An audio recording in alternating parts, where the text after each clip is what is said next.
रेवा घरी आल्यावर तिच्या बाबांनी तिच्याजवळ विषय काढला, पण तिच्या सासूबाईंना कळू द्यायचे नव्हते म्हणून बाहेरच्या बागेत त्यांचे बोलणे सुरू होते. ते रेवाला म्हणाले, रेवा मला तो नवीन हायवेवरच्या जवळचा फ्लॅट विकायचा आहे. माझा एक मित्र त्यासाठी खूप चांगली किंमत देत आहे. मी सौदा पक्का करून घेतो, तुला फक्त खरेदीच्या दिवशी यावं लागेल सही करायला.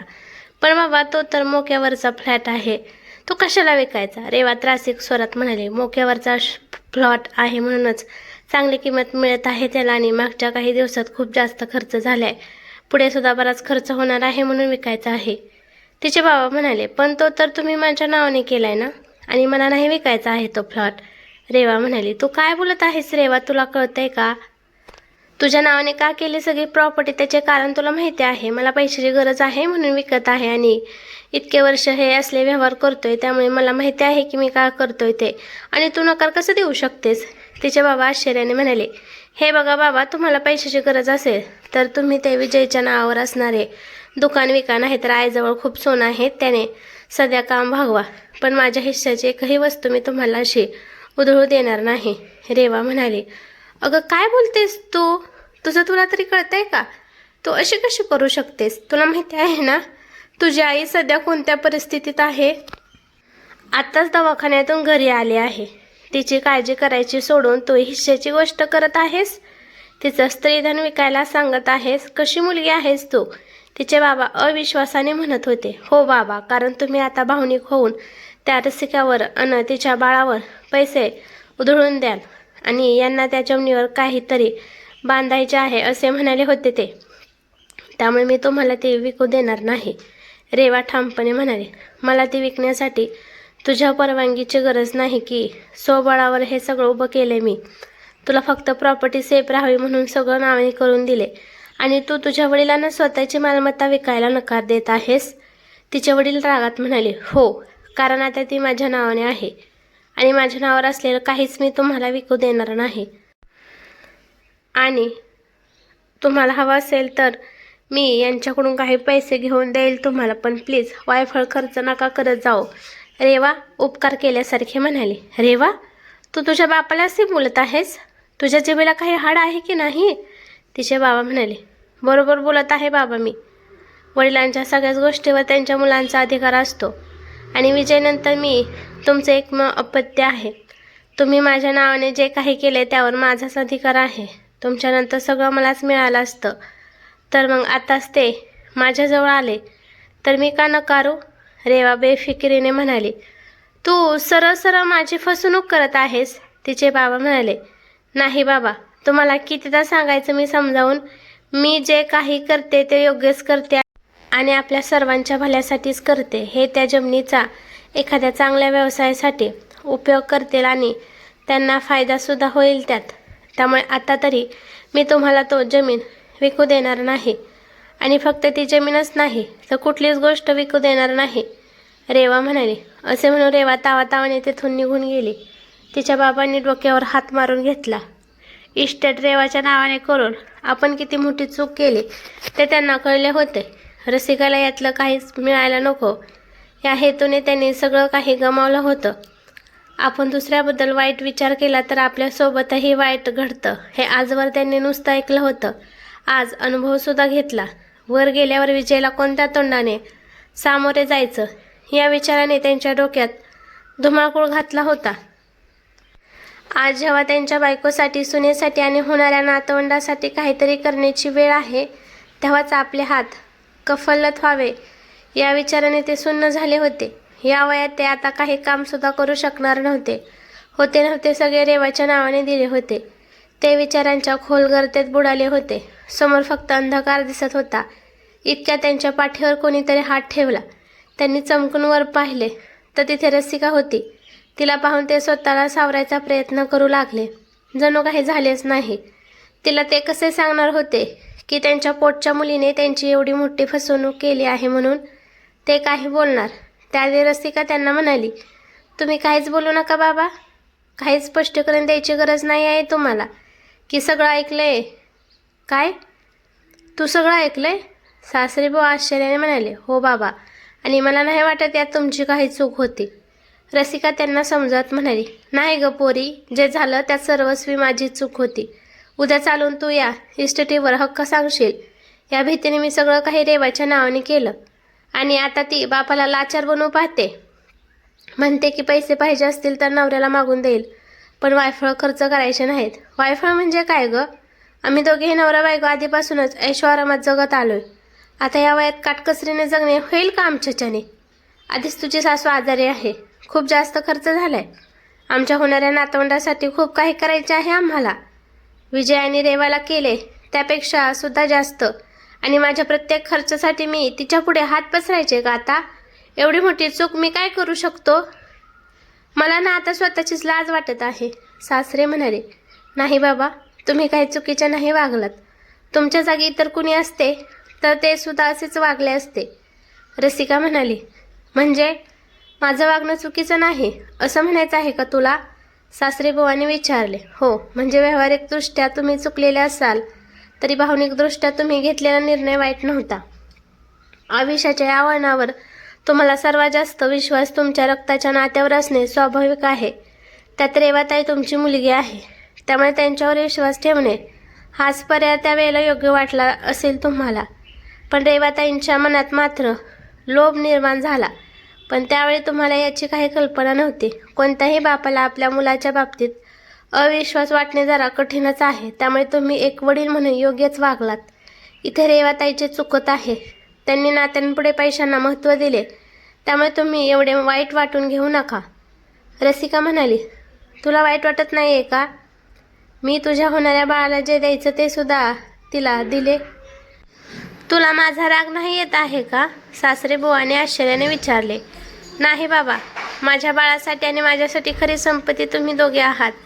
त्याला फक्त आणि फक्त त्याच्या आजी आजोबांचे प्रेम हवे आहे आणि मला तुमच्या दोघांची सोबत आणि आशीर्वाद. आज माझ्यात जी काही हिंमत आली आहे ती फक्त आणि फक्त तुमच्या दोघांमुळे आली आहे. म्हणून तुम्ही अशी लगेच हार मानू नका. जे काही आपण गमावले ते आपण परत मिळवू शकतो, पण त्यासाठी आपल्याला असा हातपाय काढून चालणार नाही.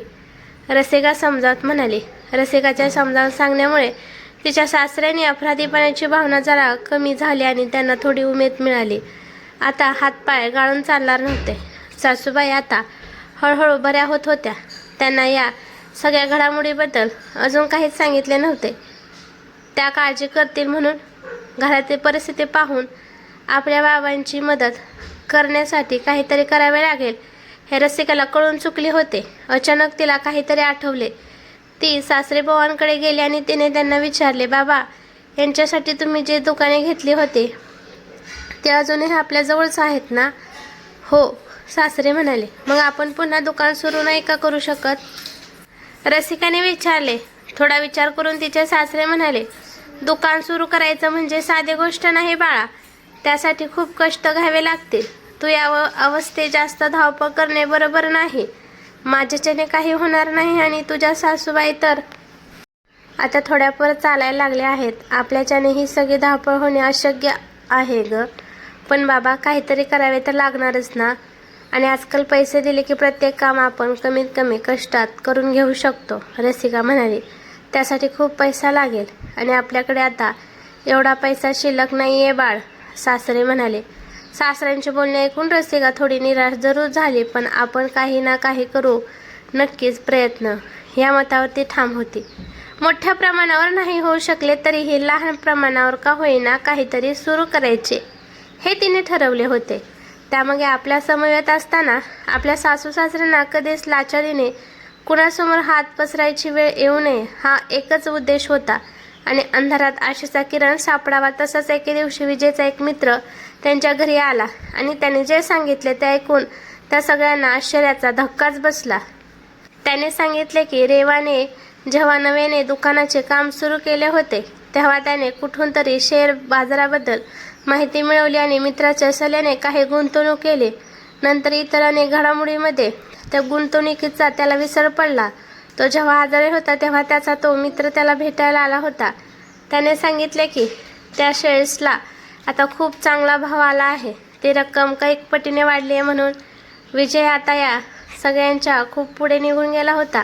आपली शेवटची वेळ आली हे त्याने ओळखले होते आणि त्याच काळात त्याला रसिकासोबत केलेल्या अन्यायाची जाणीव सुद्धा झाली होती.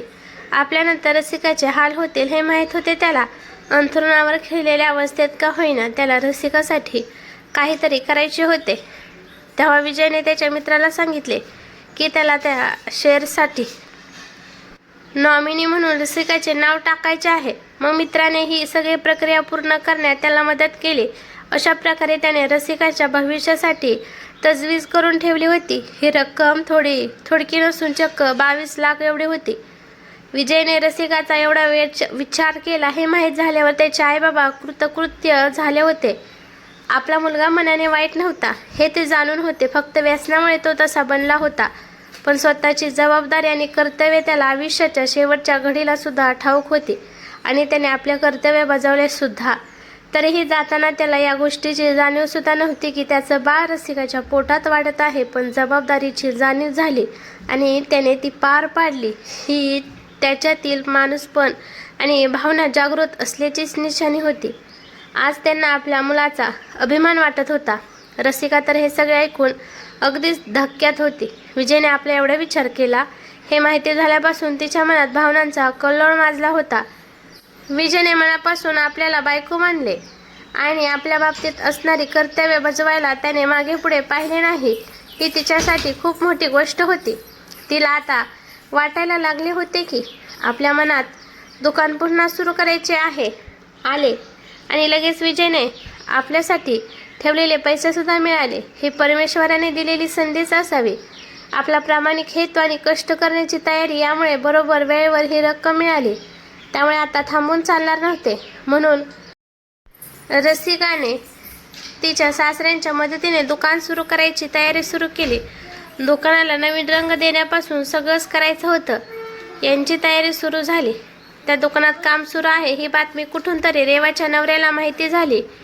त्याने रेवाकडून माहिती मिळवण्याचा प्रयत्न केला. तेव्हा तिने त्याला सांगितले, करून काय करतील, एवढी मोठी दुकानं सुरू करायची म्हणजे खूप पैसा लागेल आता आणि बाबांच्या जवळ एवढा पैसा नाहीये. मला म्हणत होते की त्या नवीन बायपास जवळचा फ्लॅट विकायचा आहे म्हणून मी म्हटलं की मी नाही विकू देणार. काय तू अशी बोललीस त्यांना? तिचा नवरा म्हणाला. हो, तिने सांगितले. अगं पण तू नकार का दिलास? नवऱ्याने प्रश्न केला. कारण त्या फ्लॅटला चांगली किंमत मिळेल पुढे आपल्याला आणि जर तो फ्लॅट बाबांनी माझ्या नावावर केलाच आहे तर मी कशाला विकू देऊ? रेवा म्हणाली. अगं त्या एका लहानशा फ्लॅटच्या तुकड्यापायी तू आपलं किती मोठं नुकसान करत आहेस ते तुला कळत नाहीये का? तिचा नवरा म्हणाला. म्हणजे? रेवाने विचारले. अगं अजूनही तुझ्या बाबाचं घर आणि विजयच्या नावाने असलेली दुकाने त्यांच्याकडेच आहेत. या काही लाखांच्या फ्लॅटसाठी तू करोडो रुपयांचं नुकसान करत आहेस, तिच्या नवऱ्याने सांगितले. ते कसं काय? रेवाने प्रश्न केला. अगं तुझ्या बाबांचं घर आज कमीत कमी 1.5-2 कोटीचं असेल आणि दुकानेसुद्धा एकाच लाईनमध्ये 4 आहेत, ते सुद्धा अटॅच. त्यांची किंमतसुद्धा कोटींच्या घरात आहे आणि तू काही लाखांच्या फ्लॅटसाठी त्यांना नकार देऊन नाराज केल्यास? एक नंबरची मूर्ख बाई आहेस तू. निदान मला तरी विचारायचे असतेस. नवरा म्हणाला. मला हे सुचलेच नाही. स्वतःच्या मूर्खपणावर नाराज होत रेवा म्हणाले. जाऊन माफी माग तुझ्या बाबांची आणि पाहुणे दुकानाला रंग वगैरे कशासाठी देत आहेत ते, तिचा नवरा म्हणाला. मग रेवा सुद्धा विचारात पडली. तिला तिच्या नवऱ्याचे म्हणणे पटले होते. मग तिने सुद्धा वेळ न दळवता दुसऱ्या दिवशी माहेर गाठले. समोर आईला पाहून तिला एकदमच बिलगली. कोणत्याच गोष्टीची कल्पना नसली तिची आई तिला म्हणाली. काय ग रेवा, यावेळी खूप दिवसांनी चक्कर मारल्यास? सगळं काही ठीक आहे ना घरी? हो ग आई, सगळं ठीक आहे. मुलांच्या परीक्षा सुरू होत्या म्हणून वेळ मिळाला नाही. पण तुम्हाला कुठे माझी जास्त गरज आहे आता. रसिका असली की माझी आठवण पण येत नाही तुम्हाला हल्ली, रेवा लाडीकपणे म्हणाली. नाही ग, आमच्यासाठी जशी रसिका तशी तू. दोघेही मुलीच आहेत ना आमच्या, तिची आई म्हणाली. यांचा हा संवाद सुरू असताना तिथे रेवाचे बाबासुद्धा आले. त्यांना पाहून रेवा म्हणाली. कुठे गेला होतात बाबा? त्यांना तर रेवाचा खूप राग आला होता. तिच्याशी बोलायची इच्छासुद्धा नव्हती, पण तिच्या आईसमोर तसे न दाखवता ते म्हणाले. अगं बाहेर दुकानात गेलो होतो, जरा काम सुरू आहे दुकानात. दुकानात? म्हणजे आपल्या दुकानात का? रेवाने विचारले. हो, विजयच्या दुकानात काम सुरू आहे. विजयच्या दुकानात? हा शब्द मुद्दामच उच्चारत ते म्हणाले. कसलं काम? काय करणार आहात तुम्ही? रेवाने विचारले. दुकान पुन्हा सुरू करणार आहोत, बाबांनी उत्तर दिले. अहो पण कशाला बाबा, आणि तुम्हाला या वयात झेपेल का हे, रेवाने विचारले. कशाला म्हणजे काय, आणि एकटा नाही आहे मी, रसिकासुद्धा आहे सोबतीला. मुळात ही कल्पना तिचीच आहे, बाबांनी माहिती दिली. काय, रेवा मोठ्याने ओरडतच म्हणाली. अगं इतकं नवल वाटायला काय झालं, रसिका खूप मेहनती मुलगी आहे आणि यांचा एवढ्या वर्षाचा अनुभव कामी येईलच ना, तिची आई म्हणाली. त्यावर रेवा कसनुशी हसली. मग काहीतरी आठवण तिच्या बाबांना म्हणाली. बाबा, रसिकाला या अवस्थेत किती दगदग होईल हे सांभाळण्यात, त्यापेक्षा तुम्ही आमच्या यांना काय नाही सोबतीला घेत, त्यांना तर खूप अनुभव आहे या सगळ्यांचा. मी तर म्हणते अशाने तुम्हाला काम करायची सुद्धा गरज पडणार नाही, ते सगळं स्वतःच सांभाळतील. नको, बाबा रागातच म्हणाले. त्या सरशी रेवाच्या आईने त्यांच्याकडे पाहिले. मग ते त्यांची बाजू सावरत म्हणाले. अगं त्यांना कशाला त्रास, आणि रसिकाला काहीतरी करून पाहिजे आहे आणि आम्ही फक्त तिला साथ देतोय, हो ना. आणि विजयने तिच्यासाठी जे पैसे ठेवले ते कसे आणि कुठे गुंतवायचे हे तिला ठरवायला हवे, आणि तिला हे यात गुंतवायचे आहेत, आई म्हणाली. त्याने पैसे ठेवलेत म्हणजे काय, रेवाने विचारले. अगं म्हणजे विजयने त्याच्या शेअर मार्केटमध्ये गुंतवलेले पैसे रसिकाच्या नावावर ठेवले होते. शेअर चांगल्या किमतीत विकल्या गेले आणि एक चांगली रक्कम मिळाली त्यातून, आईने सांगितले. किती रक्कम मिळाली, रेवाने विचारले. 22 लाख, आईने सांगितले. बापरे, 22 लाख, रेवा डोळे विस्फारत म्हणाली. हो, आई म्हणाली. बरे, रसिकाची तर लॉटरीच लागली, नाहीतर एवढी मोठी रक्कम बसल्या बसल्या मिळाली असते का तिला. इकडे यांना सुद्धा नवीन व्यवसायात 15-20 लाखाची गरज आहे, पण जाऊ देत, आम्ही करू कुठून तरी व्यवस्था, पाहू कुणी उधार दिलेत तर, रेवा म्हणाली. रेवाचे बोलणे तिच्या बाबांच्या बरोबर लक्षात येत होते. एवढं सगळं मिळाल्यावर ही तिची नजर रसिकाच्या पैशांवर आहे हे त्यांना कळले होते, पण आता तेही सावध झाले होते. ते काहीच बोलले नाही. तिची आईसुद्धा यावर काहीच बोलली नाही. रेवाला वाटले होते की आईबाबा आपल्याला गरज आहे हे कळताच दुकानाचा प्लॅन वगैरे गुंडाळून आपल्याला पैसे देण्याबद्दल रसिकावर दबाव टाकतील, पण तिला वाटले तसे काहीच झाले नाही. आई तर आधीच रसिकाच्या बाजूने झाले होते आणि बाबांना तर आपण स्वतःहून दूर लोटले. आता तिला तिच्या वागण्याचा खूप पश्चाताप होत होता. तसे हे दुकान जर चांगले चालले तर रसिकाचा फायदा होईल आणि दुकानही विजयच्या नावावरून आपसुकच तिच्या नावाने होईल, याची रेवाला मनापासून भीती वाटत होती. तिने तिच्या आईला आडून समजावून सांगण्याचा खूप प्रयत्न केला, पण तिची आई रसिका हे करेल आणि तिला नक्की जमेल या निर्णयावर ठाम होती. मग तिने बाबांना समजावून सांगण्याचा प्रयत्न केला. बाबा, तिला म्हणाले, मला माहिती आहे की मी तुला जेवढं दिलं त्याने तुझे समाधान झाले नाही, म्हणून तुला आणखीन हवे. तुझी नजर आता विजयच्या पैशावर सुद्धा आहे, पण आता हा बाप फसणार नाही. मी चांगलंच ओळखलं आहे तुला. माझ्यावर आलेल्या परिस्थितीने मला चांगल्या आणि वाईटाचा फरक स्पष्ट कळायला लागलाय. तुम्ही मला चुकीचं समजताय बाबा, मी तर तुमच्याच फायद्यासाठी बोलत होते. यांनी एक नवीन प्रोजेक्ट हाती घेतला आहे. हायवेजवळ एक शेत आहे, ते विकत घेऊन तिथे फ्लॅट पाडणार आहेत. कमी गुंतवणुकीत खूप फायदा होणार आहे. तुम्ही काही पैसे दिले असते तर तुम्हालाच रक्कम वाढून मिळाली असती, रेवा म्हणाली. आम्हाला नको, आम्ही आमचं बघून घेऊ. आणि तुझ्या आईला मी अजून तुझ्या बाबतीत काहीच सांगितले नाही आहे, त्यामुळे मी जेव्हा तुला काही बोललो नाही, पण म्हणून तू सगळं झालं गेलं ते विसरलं आहे असे नाही, बाबा म्हणाले. आता मात्र रेवा काही बोलू शकली नाही. ती तशीच पाय आपटत तेथून निघून गेली. थोड्याच दिवसात दुकान पुन्हा सुरू झाले. रसिका सगळी व्यवस्था पाहत होती. तिने दुकानाच्या निमित्ताने एक नवीन सुरुवात केली होती. तिच्या दुकानात तिने सगळ्याच बायका कामावर ठेवल्या होत्या. एकही पुरुष नव्हता. यामागे तिचा विचार खूप वेगळा होता. तिच्या मते बायकांनी सगळ्या क्षेत्रात काम करायला हवे, मग ते मोठ्यातले मोठे असो वा लहानातले लहान. तिच्या छोट्याशा शॉपिंग कॉम्प्लेक्समध्ये तर बायका आरामात सगळं काही सांभाळू शकतील असा तिला विश्वास होता. तिचे सासरे मात्र याबाबत जराशे असंख्य होते, पण तिला तिचे प्रयत्न करू द्यायचे हे सुद्धा त्यांनी ठरवले होते. मात्र सगळ्या कामांसाठी बायका शोधताना तिची जरा दमछाक झाली. इतर कामांसाठी बायका मिळाल्या, पण ऑनलाईन येणाऱ्या ऑर्डर पोहोचवण्यासाठी लेडी ड्रायव्हर लवकर मिळत नव्हती. पण एक 25शीतली तरुणी तयार झाली. पण शेवटी सगळं काही व्यवस्थित सुरू झाले. सुरुवातीला दुकानात काही विशेष ग्राहकांची गर्दी नव्हती, पण हळूहळू गर्दी वाढू लागली. दुकानात सगळीच कामे बायका करतात हे कळल्यावर लोकांमध्येही कुतूहल जागृत झाले. म्हणून मग तिने सासूबाईंनाही दुकानात मदत म्हणून बोलावून घेतले. यामागचा उद्देश म्हणजे त्यांना एकटेपणा न जाणवता त्यांचं मन रमावं हा होता. हळूहळू दिवस पुढे जात होते. दुकानाची घडी आता व्यवस्थित बसली होती. त्यांनी ऑनलाईन ऑर्डर घेण्यासाठी स्वतःचे एक प्लॅन सुद्धा तयार केले होते. त्याचे काम सुद्धा बायका सांभाळत होत्या.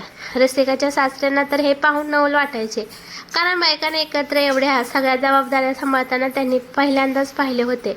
दुकानाला चांगले दिवस आले होते. हळूहळू रसिकाच्या डिलिव्हरीची तारीख सुद्धा जवळ आली होती. रसिकाचे सासू सासरे आता खूपच उत्साहात होते आणि एके दिवशी अचानक रसिकाच्या पोटात दुखायला लागले. दिलेल्या तारखेच्या 10 दिवस आधीच रसिकाने एका सदृढ मुलीला जन्म दिला. सगळीकडे आनंद झाला. बाळाला पाहून रसिका आजवरच्या सगळ्या वेदना, सगळे दुःख विसरली.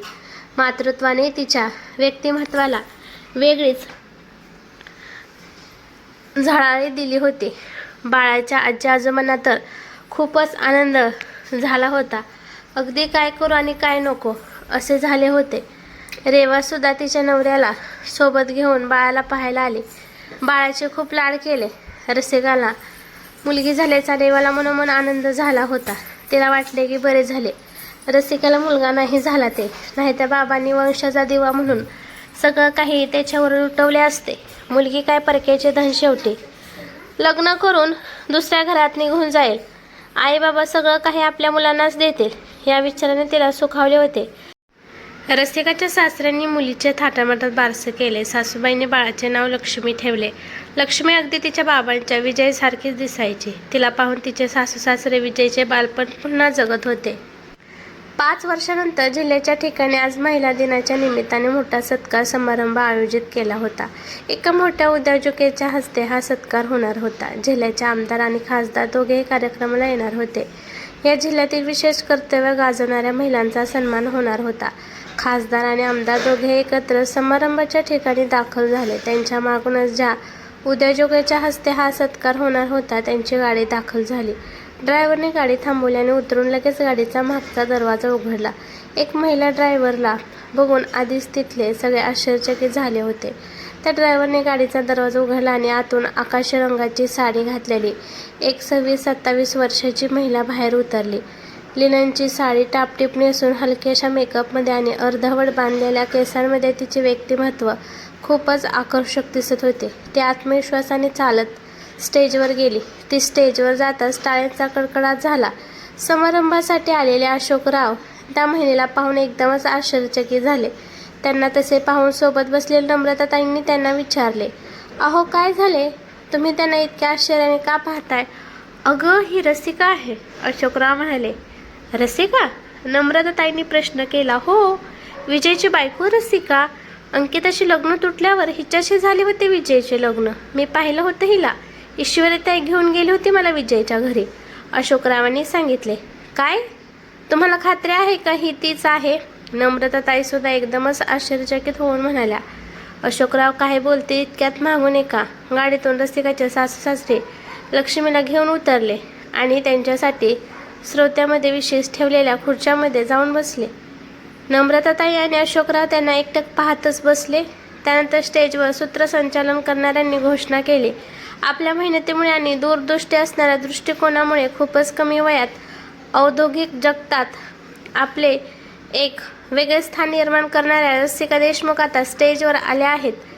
रसिका यांनी खूपच कमी वयात नारी मार्टची स्थापना केली आणि अवघ्या 5 वर्षात नारी मार्टच्या 45 शाखा त्यांनी मध्य प्रदेश आणि महाराष्ट्रात उघडल्या आहेत. नारी मार्टमध्ये सगळा कारभार महिलाच बघतात. अगदी माल आणण्यापासून तो पोहोचवण्यापर्यंत आणि पॅकेजिंगपासून बिलिंगपर्यंत सगळी कामे महिला करतात.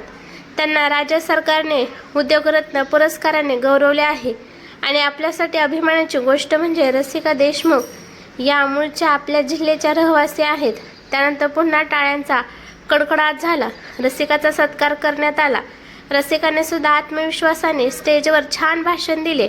आईला आजवरचा प्रवास उलगडून सांगितला. त्यानंतर सूत्रसंचालन करणारे पुढे म्हणाले, दुसऱ्याच प्रयत्नात भारतीय प्रशासकीय सेवेची परीक्षा पास करणाऱ्या जिल्ह्याच्या कन्या अंकिता कार्तिक पाटील या स्टेजवर आल्या आहेत. मी रसिका मॅडमना विनंती करते की त्यांनी अंकिता पाटील यांचा सत्कार करण्यासाठी पुढे यावं. रसिकाने अंकिताचा सत्कार केला. सगळ्यांनीच टाळ्यांचा कडकडाट केला. सगळेच अभिमानाने अंकिताला पाहत होते. रसिका आणि अंकिता दोघींनीही हसून एकमेकींना अभिवादन केले, पण त्या दोघींनाही आपल्या पूर्व आयुष्यातील संबंध अजूनही माहीत नव्हता. अंकिताचे आई बाबा आणि रसिकाचे सासू सासरे मात्र ह्या विचित्र दैवयोगाला आश्चर्याने आणि कुतूहलाने पाहत होते. सूत्रसंचालकांनी अंकिताला तिला 2 शब्द बोलण्याची विनंती केली. तशी ती स्टेजवर आली आणि म्हणाली, तुम्ही सर्वांनी केलेल्या कौतुकासाठी मनापासून आभार. मी तुम्हा सर्वांची खूप खूप आभारी आहे. माझ्या आईवडिलांनी नेहमीच माझ्या शिक्षणाला प्राधान्य दिले. माझ्या शिक्षणासाठी स्वतःच्या ऐपती बाहेरचा खर्च केला. माझ्या सासू सासऱ्यांनी सुद्धा मला खूप साथ दिली. अगदी स्वतःच्या मुलीला सुद्धा एवढी साथ देत नसेल कोणी. मला समजून घेऊन मला साथ देऊन त्यांनी समाजासमोर एक नवीन आदर्श ठेवला.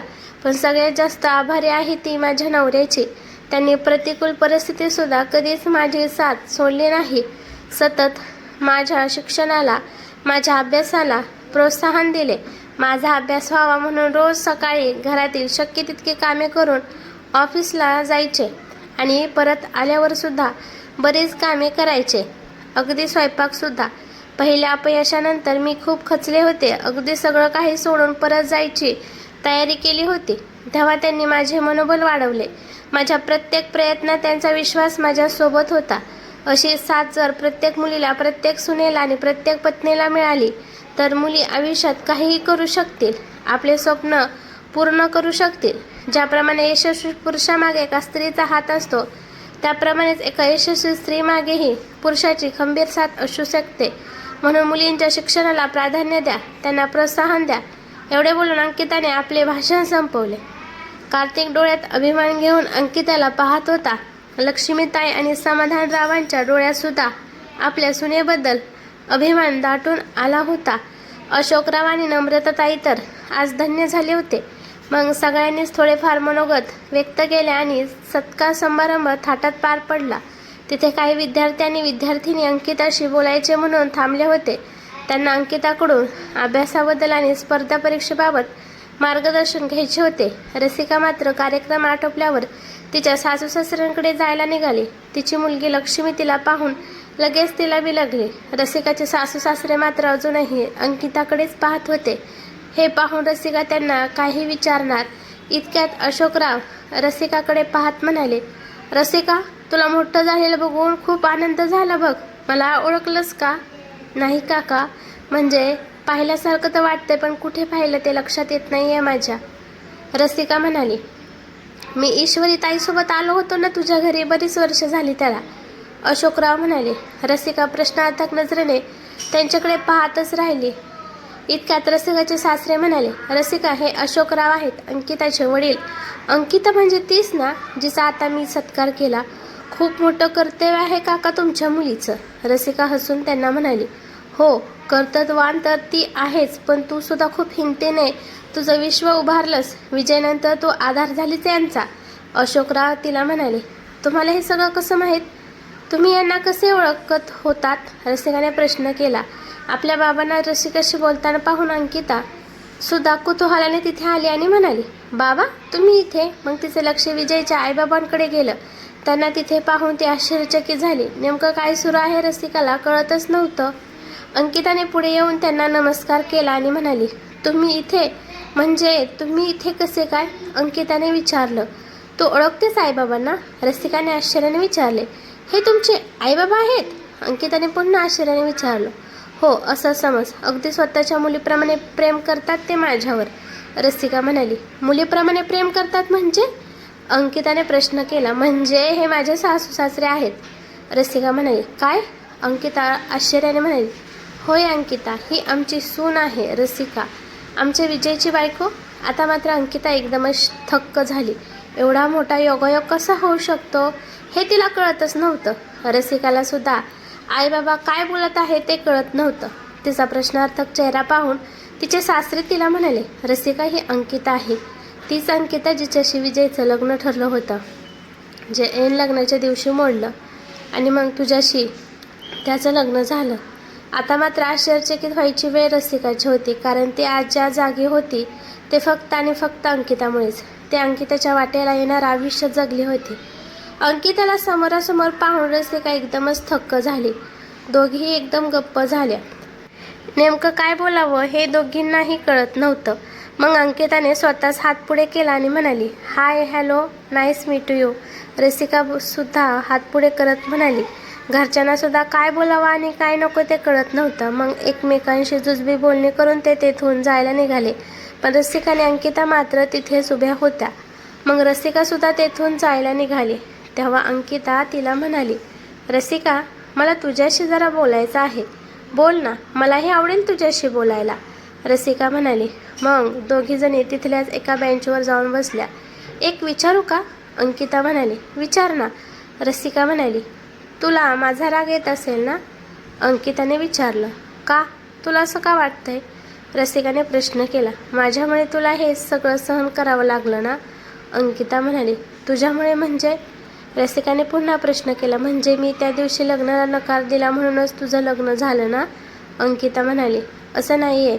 हा प्रत्येकाच्या नशिबाचा भाग असतो. कदाचित माझ्या नशिबात हेच लिहिलेलं असेल म्हणून त्या दिवशी तुझं लग्न न होता माझं लग्न झालं. रसिका म्हणाली. हे फक्त मनाच्या समाधानासाठी बोलायला बरं आहे, पण प्रॅक्टिकली बघितले तर हेच खरं आहे की माझ्या वाटचे भोग तुझ्या वाट्याला आलेत. माझ्या घरच्यांनी फार काही चौकशी न करता माझं लग्न ठरवलं आणि मला सत्य कळल्यावर ऐन वेळेला मी नकार दिला. आम्ही आधी चौकशी करून त्या स्थळाला नकार दिला असता तर कदाचित तुला त्या दिवशी लग्न करावं लागलं नसतं. अंकिता म्हणाली. असं नाही आहे अंकिता, तूच विचार कर. तुझं आणि यांचं लग्न ठरलं नसतं किंवा तुम्ही लग्नाच्या बऱ्याच आधी नकार कळवला असता तरीही काही झालं नसतं. समजा तुझ्याऐवजी आधी माझ्यासाठी यांचं स्थळ आलं असतं तरीही माझ्या आईवडिलांनी काही चौकशी न करता फक्त श्रीमंत आहेत म्हणून लग्न लावलं असतं. कारण आम्ही 5 बहिणी आहोत आणि मी सगळ्यात मोठी आहे. त्यामुळे माझ्या बाबांनी फार काही चौकशी केलीच नसती आणि यांच्याऐवजी कोणा दुसऱ्या व्यक्तीशी लग्न झालं असतं तरी तो संसार चांगलाच झाला असता याची सुद्धा खात्री नव्हती. त्यामुळे जे झाले त्यामध्ये तू स्वतःला अजिबात कारणीभूत नकोस मानू. रसिकाने स्पष्टीकरण दिलं. आणखीन एक विचारू का? अंकिता म्हणाली. विचार ना. रसिका म्हणाली. तू कशी काय राहिलीस त्या वातावरणात? कशी हाताळलीस सगळी परिस्थिती? आणि एवढं सगळं घडून गेल्यावरही पुन्हा स्वतःला कसं सावरलंस? अंकिताने विचारलं. सगळं काही सोपं अजिबात नव्हतं. पदोपदी अडचणी येत गेल्या, पण आई बाबा म्हणजे माझे सासू सासरे माझ्या पाठीशी खंबीरपणे उभे होते म्हणून हे सगळं शक्य झालं. विजय गेले तेव्हा लक्ष्मी माझ्या पोटात होती. मातृत्वाची चाहूल एका स्त्रीला खूप कणखर बनवते. मी सुद्धा काही वेगळं केलं नाही. लक्ष्मीसाठी, आईबाबांसाठी मला काहीतरी करणं भागच होतं. मी फक्त प्रामाणिक प्रयत्न केले आणि त्या प्रयत्नांना यश आलं एवढंच. रसिका म्हणाली. तू खरंच ग्रेट आहेस. तुझ्या जागी मी असते ना तर खचून गेले असते. सगळं काही सोडून माहेरी परत आले असते आणि अश्रू ढाळत बसले असते. पण तू शून्यातून विश्व उभारलंस. चालता बोलता प्रेरणास्रोत आहेस तू. I am really very proud of you Ankita. तिला मिठी मारत म्हणाली. Thank you so much dear. Rasika हसून म्हणाली आणि दोघींनी एकमेकींचा निरोप घेतला. अगदी निर्मळ मनाने. अंकिताच्या मनात इतकी वर्ष जो गिल्ट होता तो आता निघून गेला होता. रसिकाच्या प्रभावी व्यक्तिमत्वाने ती भारावून गेली होती. रसिकाला सुद्धा अंकिताला भेटून खूप आनंद झाला होता. रसिका गाडीजवळ गेली. तिच्या सासूबाई तिला म्हणाल्या, रसिका चल निघूयात आता. तुझ्या माहेरची मंडळी वाट पाहत असतील ना? हो आई. रसिका काहीशी विचार करत म्हणाली. सगळेच रसिकाच्या माहेरी जायला निघाले. तेथून पाऊण तासाच्या अंतरावर रसिकाचं माहेर होतं. रसिका माहेरी पोचली. तिच्या आईवडिलांनी खूपच उत्साहाने तिचं स्वागत केलं. तिच्या बहिणी तिला पाहून खूप खुश झाल्या. रसिकाच्या माहेरच्या घराचा आता कायापालट झाला होता. रसिकाने तिच्या माहेरी सुद्धा आर्थिक मदत केली होती. तिच्या लहान बहिणींच्या शिक्षणाची जबाबदारी सुद्धा तिनेच उचलली होती. तिच्यापेक्षा लहान असलेली तिची बहीणसुद्धा तिच्या नारीमाटमध्ये चांगल्या पदावर काम करत होती. इतर बहिणींचं शिक्षण सुरू होतं. विजय गेल्यावर जेव्हा रसिकाला माहेरी न्यायचा विषय निघाला होता तेव्हा तिच्या आईबाबांनी हतबलत दाखवून नकार दिला होता. पण तेच आता सारखं म्हणायचे की सासरच्यांना सोडून माहेरी परत कायमची ये. त्यांच्यापेक्षा आम्ही तुझे सख्खे आहोत हे कायम पटवून देत राहायचे. पण हे सगळं फक्त आणि फक्त आपण यशस्वी झाला आहोत म्हणून बदललंय हे रसिकाला कळत होतं. त्या मानाने तिला तिच्या सासरच्या मंडळीचं खूप कौतुक वाटायचं. कारण काहीही कारण असलं तरी त्यांनी तिला आसरा तर दिलाच होता, पण आईवडिलांचं प्रेमसुद्धा दिलं होतं. अगदी ती काहीच नव्हती तेव्हाही आणि आत्ताही. तिच्या मुलीला तर ते तळहाताच्या फोडाप्रमाणे जपायचे. लक्ष्मी रसिकापेक्षा तिच्या आजी आजोबांकडे जास्त राहायची, पण त्या काळात त्यांनी तिला खूप साथ दिली आणि तिलाही सगळ्यात जास्त त्यांचाच आधार वाटायचा. रसिका स्वतःशीच विचार करत होती. इतक्या तिच्या आई तिला एकटी पाहून म्हणाली, मी काय म्हणते रसिका, तू कायमची इथेच का येत नाहीस? आपण सगळे एकत्र राहूयात. लक्ष्मीलाही आजी आजोबाचं प्रेम मिळेल. आम्हीच ठीक आहोत आई. आमचं वातावरण ठीक आहे. रसिका विषय टाळत म्हणाली, काय ठीक चाललंय? तुझा नवरा असता तर वेगळी गोष्ट होती, पण आता कोणासाठी राहायचं तिथे? आणि कामाचं म्हणशील तर तुझे बाबा पण आहेत ना इथे तुझ्या मदतीसाठी. तुझे बाबा तर तुझ्या सासऱ्यांपेक्षा जास्त विश्वसनीय आहे तुझ्यासाठी. आई म्हणाली, आई एक विचारू? रसिका म्हणाली, विचार ना.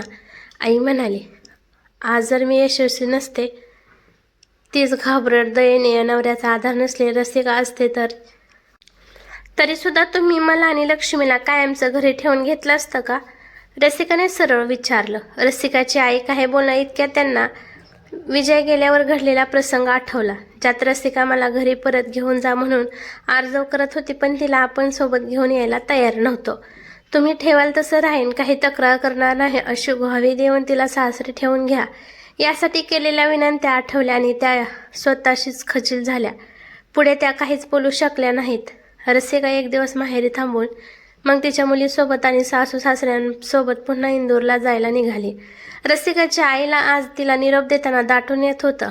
रसिकाच्या मनात अजूनही ती गोष्ट आहे हे जाणवल्याने त्यांना वाईट वाटत होतं. रसिकावर आपण अन्याय केला हे त्यांना माहिती होतं, त्यामुळे त्यांना आतून कुठेतरी अपराधीपणाची भावना दाटून येत होती. तरीही ते सगळं चेहऱ्यावर न दिसू देता त्यांनी रसिकाला निरोप दिला. गाडीत बसल्यावर रसिकाच्या सासरेबावांचा फोन वाजला. त्यांनी फोन उचलला तर समोरून रेवा बोलत होती. रेवा तिच्या बाबांना म्हणाली, बाबा प्लीज माझी मदत करा. यांना व्यवसायात खूप नुकसान झालं आहे. त्यांनी ज्या बिल्डरच्या प्रोजेक्टमध्ये पैसे लावले होते त्यांनी यांना फसवलं आहे. त्या गुंतवणुकीसाठी जवळपास सगळी मालमत्ता विकायला काढली होती यांनी. सुदैवाने घर आणि 2-3 फ्लॅट तेवढे ठेवले आहेत, पण यातून सावरायला आम्हाला आता पैशांची गरज आहे. बाबा तुम्ही रसिकाला सांगा ना, तुम्ही म्हटलं तर ती कधीच नकार देणार नाही. रेवा म्हणाली. रसिकाला ऐकू जाणार नाही एवढ्या आवाजात सासरे तिला म्हणाले, सॉरी मी नाही सांगू शकत. आणि तुझे आमच्यासोबत केलेस त्याचंच फळ मिळाले तुला. बापाच्या म्हातारपणी त्याला फसवलंस तू. खूप चुकीचं वागलीस तू आयुष्यात. आणि रसिकाच्या कष्टाचा पैसा मी अजिबात तुम्हाला द्यायला सांगणार नाही असं म्हणत त्यांनी फोन कट केला. रसिका त्यांच्याकडे पाहत म्हणाली, काय झालं बाबा? कुणाचा फोन होता? काही नाही, रॉंग नंबर होता. सासरे म्हणाले, रेवाताईंचा फोन होता ना? रसिका म्हणाली, तुला कसं कळलं? सासऱ्यांनी आश्चर्याने विचारलं. तुम्ही जरी हळू आवाजात बोललात तरी मला रेवाताईंचा आवाज ओळखता आला. रसिका शांतपणे म्हणाले, मला वाटतं तुम्ही त्यांना मदत करायला हवी. रसिका म्हणाली, तिने इतकं वाईट केल्यानंतरही तुला असं वाटतं? सासरे म्हणाले, हो बाबा, त्यांनी जे केलं त्यांचं फळ त्यांना मिळाले आणि आपण इतरांना मदत करतोच की. इतरांसोबत रेवाताईंना देऊ, पण सोबतच अट ठेव की सगळं काही रेवाताईंनी सांभाळावं. म्हणजे आपल्या नारेमाडची पॉलिसी पण राहील महिलांसोबतच काम करण्याची. त्या योग्य काम करू शकल्या तर त्यांना आणखीन जबाबदारी देऊ, नाही तर त्यांच्याशी करार संपून टाकू. रसिका म्हणाली, तुझं मन खरंच खूप मोठं आहे रसिका. मी बाप असूनही माझ्या मनात तिला मदत करण्याची इच्छा झाली नाही आणि तुझ्यासोबत इतके वाईट वागूनही तू तिला मदत करायला तयार आहेस. सासरे म्हणाले, आयुष्यात एक संधी तर प्रत्येकाला मिळायला हवी ना बाबा. रसिका शांतपणे म्हणाले, बरोबर बोलत आहेस तू. तिचे सासरे म्हणाले. सासूबाई मात्र डोळ्यात पाणी आणून रसिकाकडे पाहत होत्या. त्यांनी देवाला हात जोडले आणि मनोमन रसिकाला त्यांच्या आयुष्यात आणल्याबद्दल देवाचे आभार मानले. समाप्त. या कथेला तुम्ही दिलेल्या प्रेमाबद्दल मी तुमची खूप खूप आभारी आहे. तुम्हाला या कथेतील कुठले पात्र सगळ्यात जास्त आवडले ते नक्की कमेंट करून सांगा. व्हिडिओ आवडला असेल तर लाईक, शेअर आणि कमेंट नक्की करा. अशाच नवनवीन कथा ऐकण्यासाठी आमच्या चॅनलला सबस्क्राईब करायला विसरू नका. धन्यवाद.